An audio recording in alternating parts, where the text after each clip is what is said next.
இந்த வீடியோ எதுக்குன்னா, டேண்ட்ரஃபால ரொம்ப இச்சிங் அப்புறம் நெறைய இஷ்யூஸ் நம்ம ஃபேஸ் பண்ணியிருப்போம். பொடுகு மாரி அப்படியே பவுடரா கொட்டும். அந்த இஷ்யூஸை சரி பண்ணுறதுக்கு தான் ஹெர்பல் ஆயில் நம்ம ப்ரிப்பேர் பண்ண போகிறோம். ஏன் நம்ம ஹெர்பல் ஆயிலை பேக்காக போடாமல் ப்ரிப்பேர் பண்ணோம்னா, அது வந்து பேக்காக போடும்போது ஒன்று ஃபில்டர் பண்ணி போடணும். இல்லாட்டி அப்படியே அப்ளை பண்ணோம்னா அந்த நல்லா அலசலைன்னா திப்பி அங்கங்கே இருக்கும் ஹேரில் உள்ளார. அது இருந்துச்சுன்னா இன்னும் டேண்ட்ரஃப் இன்க்ரீஸ் தான் ஆகும். அது ஒன்று. நெக்ஸ்ட் ஒன்று கோல்டு பிடிக்கும். பேக் போடும்போது நம்ம வந்து ஒரு 1/2 ஹவராவது வச்சுருக்கணும். ஸோ 1/2 ஹவர் வச்சுருக்கும்போது இது எல்லாமே கூலிங் தர பொருள் நம்ம தலைக்கு. ஸோ அதனால் வந்து கோல்டு பிடிக்கும், காய்ச்சல் வந்துடும், இந்த மாதிரி இஷ்யூஸ் வரும்.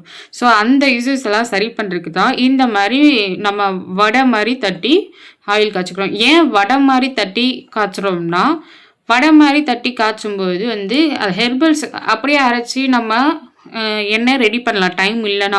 ஆனால் அந்த ஹெர்பல்ஸில் 1 லிட்டர் காய்ச்சிறோம்னா 250 கிராம் வந்து அதுவே அப்சர்வ் பண்ணி வச்சுக்கும். ஸோ 250 கிராம் ஆயில் வந்து வேஸ்ட்டாக போகும். அது ஃபில்டர் ஆகி அதுக்கு நம்ம வெயிட் பண்ணணும்.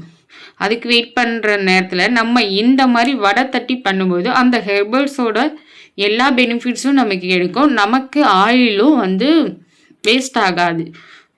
ஸோ சேவிங்ஸ் அண்டு ஹெல்த்தியும் கூட. ஸோ இந்த மாதிரி நம்ம பண்ணும்போது நமக்கு எந்த ஒரு சைட் எஃபெக்டும் இல்லாமல் இருக்கும். ஸோ இதுக்கு என்னென்ன பொருள் போடுறோம், எப்படி ப்ரிப்பேர் பண்ணுறோங்கிறது தான் இந்த வீடியோ. சரி வாங்க, என்னென்ன பொருள் போட்டேன், எப்படி பண்ணேன் அப்படிங்கிறத நான் உங்களுக்கு ஃபஸ்ட்டு சொல்லிடுறேன்.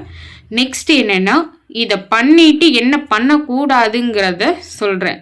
அதை பண்ணிட்டீங்கன்னா நீங்கள் இந்த ஹெர்பல் ஆயில் எடுக்கிறதோ பேக் போடுறதோ வேஸ்ட்டு.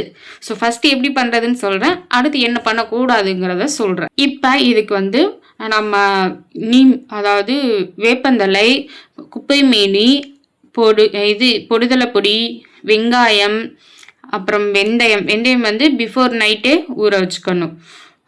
ஊற வச்சு ஆட் பண்ணிக்கணும். சின்ன வெங்காயம் ஆட் பண்ணிக்கோங்க.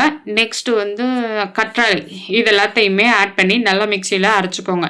அரைச்சிட்டு சின்னதாக இது மாதிரி தண்ணி அப்சர்வ் ஆகாத பொருளில் வந்து வடை தட்டி வச்சுக்கோங்க. நான் வந்து இந்த அரிசி சாக்கெல்லாம் இருக்கு இல்லையா, அதில் வச்சுக்கிறேன். ஏன் தண்ணி அப்சர்வ் ஆகாததில் போடணும், தண்ணி அப்சர்வ் பண்ணிடுச்சின்னா மொத்தமாகவே அது வேஸ்ட்டாக போயிடும். அதோட ஹெர்பல்ஸோட பெனிஃபிட்ஸையும் அது அப்சர்வ் பண்ணிவிடும். ஸோ இந்த மாதிரி வடை தட்டி காய வைக்கும்போது அதோட வேஸ்ட் தண்ணிகள் மட்டும்தான் போமே தவிர அதோட பெனிஃபிட்ஸ் குறையாது. ஸோ இதை வந்து ஒரு 2 days 3 daysல வந்துட்டு இந்த மாதிரி வீட்டுக்குள்ளாரையே காய வைக்கணும். வெயிலில் காய வைக்கக்கூடாது. இந்த மாதிரி காய வச்சு எண்ணெயை நல்லா ஹீட் ஆனதுக்கு அப்புறம் இதுக்குள்ளே போட்டு ஒரு பிளாக் கலரில் வரும் அந்த வடை. நான் லாஸ்ட்டில் காமிக்கிறேன். அந்த பிளாக் கலரில் வடை வந்ததுக்கப்புறம் ஸ்டவ் ஆஃப் பண்ணிவிட்டு, இப்போ நீங்கள் நைட்டு ப்ரிப்பேர் பண்ணுறீங்கன்னா அது நைட்டு ஃபுல்லாகவே அதிலே இருக்கட்டும். மறுநாள் காலையில் வந்து ஃபில்டர் பண்ணி நம்ம எடுத்து வச்சுக்கலாம். ஸோ இந்த மாதிரி தான் இந்த ப்ரிப்பேர் பண்ணேன். இது போட்டோன்னா பபுள்ஸாக வரும். இந்த பபுள்ஸ் எப்போ ரெடியூஸ் ஆகுதோ அப்போ அது ரெடி ஆயிடுச்சுன்னு அர்த்தம். இன்னொன்று, ஆயில் ப்ரிப்பேர் பண்ணும்போது இந்த மாதிரி இரும்பு வடைச்சட்டியில் பண்ணிக்கோங்க. அது இன்னுமே நமக்கு ஒரு பெனிஃபிட்ஸை கொடுக்கும். பாருங்கள், இப்போவே கலர் சேஞ்சஸ் ஆகிடுச்சு. ஹெர்பல்ஸோட அந்த பெனிஃபிட்ஸ் எல்லாம் ஆயில் அப்சர்வ் பண்ண ஆரம்பிச்சிருச்சு. ஸோ இதை ப்ரிப்பேர் பண்ணுறதுக்கு கிட்டத்தட்ட 15 minutes தான் ஆகும். இந்த ஹெர்பல்ஸை 1 by 1 நம்ம அரைச்சி வடை தட்டி வைக்கிறோம் இல்லையா, அதை வந்து காலையில் வடை தட்டினீங்கன்னா ஈவினிங் ஒரு தடவை திருப்பி வைக்கணும். இல்லாட்டி அதில் ஃபங்கஸ் வர ஆரம்பிச்சிடும்.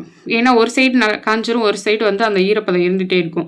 ஸோ அதனால் நீங்கள் சாயந்தரம் ஒரு தடவை காலையில் ஒரு தடவை 3 நாளைக்கு இது மாதிரி திருப்பி விட்டிங்கனாலே மேக்ஸிமம் வந்து காஞ்சிரும். வீட்டுக்குள்ளாரையே நான் சொல்கிறது.